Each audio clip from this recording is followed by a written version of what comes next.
हरियाणा के बजट सत्र में विपक्ष ने कई मुद्दों को लेकर सरकार को घेरने की रणनीति तैयार की है। इनेलो विधायक अर्जुन चौटाला ने क्या कुछ कहा, किस तरह के मुद्दे इस बार वो संसद विधानसभा में सदन में उठाते नजर आएंगे, सरकार पर वार करते नजर आएंगे, कौन सी वो बातें हैं जो बजट को लेकर उनको लगती हैं कि जरूरी हैं, वो भी आपको सुनाते हैं।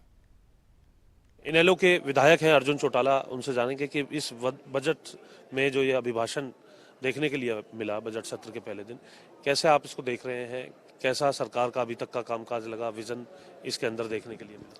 देखिए जी, अभी तक देखो सरकार की कोई ऐसी उपलब्धि नहीं है जो 100 दिन में आप अभी गिना सकते हो, कुछ भी ऐसा खास है नहीं। और रही बात आज पहले दिन की, तो आज तो माननीय राज्यपाल जी ने अपना अभिभाषण किया है और ये सबको पता है, उन्होंने तो देखो वही पढ़ना है जो सरकार ने उनसे पढ़वाना है। और सरकार की एक आदत होती है, अपनी पीठ बड़ी थपथपाती है।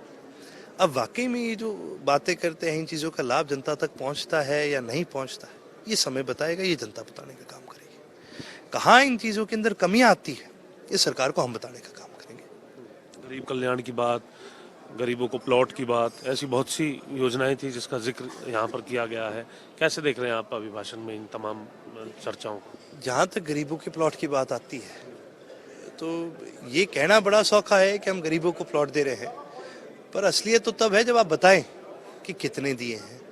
पिछले एक साल में मात्र 1000 प्लॉट बांटे गए हैं गरीबों को, जो कि पूरे प्रदेश के अगर आप आबादी देखेंगे तो कुछ भी नहीं है। एक जिला, क्या मैं कहता हूँ, एक हल्के के अंदर इससे ज़्यादा लोग हैं जिनको जरूरत होती है। तो यहाँ पर सरकार की एक बहुत बड़ी कमी महसूस दिखती है कि ये काम तो इतना सा करेंगे पर गिनाएंगे ऐसा जैसे हमने बहुत सारा कर रखा है। असलियत में ये ग्राउंड पर जो इनकी वर्किंग है वो कहीं पर भी आपको देखने को नहीं मिलती। किडनी रोग के लिए डायलिसिस की सेवा सरकारी अस्पतालों में दी, आते ही सरकार की तरफ से जो गंभीर जो रोग है उसको लेकर के जो बच्चे हैं उनकी पेंशन की व्यवस्था की, उसमें एज बैरियर को हटाया। ऐसे बहुत से कदम भी सरकार ने अभी तक उठाए हैं, जिनको ये भी कहा जा रहा है कि 18 वायदे हैं मैनिफेस्टो के, जिनको पूरा कर लिया गया है महज लगभग 100 दिन के अंदर। कैसे देख रहे हैं आप? किस चीज़ को मानेंगे कि भाई हम क्या डिफाइन करते हैं कि वादा पूरा हो गया? आपने डायलिसिस की बात करी तो मैं डायलिसिस पे ही आपसे बात करूंगा। सरकार ने ये स्कीम बना दी कि भाई हम फ्री में डायलिसिस देंगे और ये इम्प्लीमेंट भी होगी। हाँ भी देंगे फ्री में डायलिसिस। आप जरा अस्पताल में जाइए और मुझे ये बताइए मशीन है कि नहीं है। हाँ फ्री में तो देंगे भाई साहब, पर मशीन तो हो।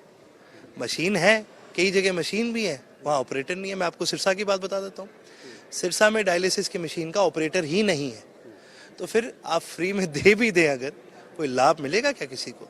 तो ये सारी बातें, जैसे कि मैंने कहा, कहने में एक बड़ी अलग चीज़ है और करने में बहुत बड़ा डिफरेंस है। करने में आज भी ग्राउंड के ऊपर ये सारी चीज़ें देखने को आपको नहीं मिलेगी।